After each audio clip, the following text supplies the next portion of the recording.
नमस्कार मंडळी, श्री स्वामी समर्थ. तर आज आपण बनवणार आहोत कोजागिरी पौर्णिमेसाठी मसाला दूध. आणि तुम्हा सर्वांना कोजागिरी पौर्णिमेच्या हार्दिक हार्दिक शुभेच्छा. तर बघा, ह्याच्यासाठी लागणारं साहित्य करूया सुरुवात.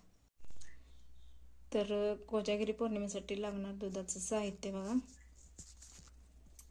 1 वाटी साखर, म्हणजे 1 वाटी साखर म्हणजे जवळ 50 ग्रॅम आहे. दूध बरोबर अर्धा लिटर आहे.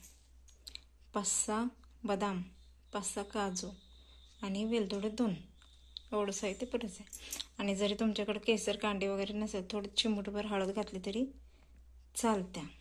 तर हे वेलदोडा आणि साखर एकत्र बारीक करून घेऊया आणि ह्याचे काप करून घेऊया बदामाचे. त्याला करायचं आहे. दूध हे जरा पहिलं तापवलं होतं, तर आता ह्यात तापलं जरा चिमूटभर मी आता हळद घातली होती दूध तापवताना. आता हे बारीक केलेलं सगळं साहित्य ते ह्याच्यात टाकूया.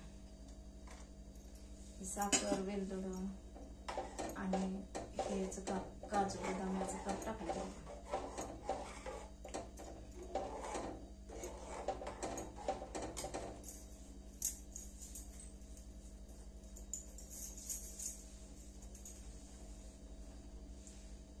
तुम्हाला जरा दाट आणि घट्ट पाहिजे असलं तर ह्याच्यात तुम्ही खवा सुद्धा घालू शकता.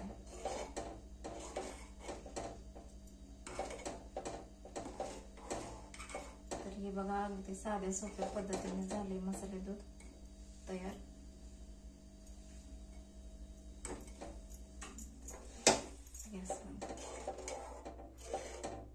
आधी दूध तापवून घेतल्यामुळे पडदेशी आपलं झालं तयार.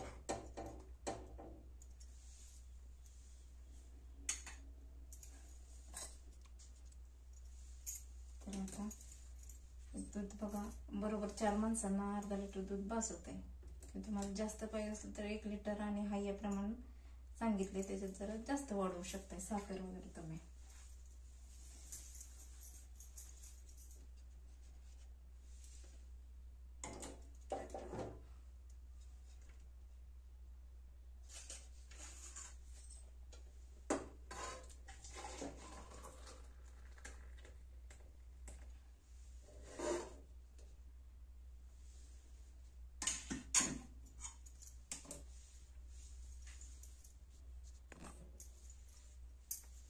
बघू शकताय, झालंय आपलं कोजागिरीसाठी तयार दूध.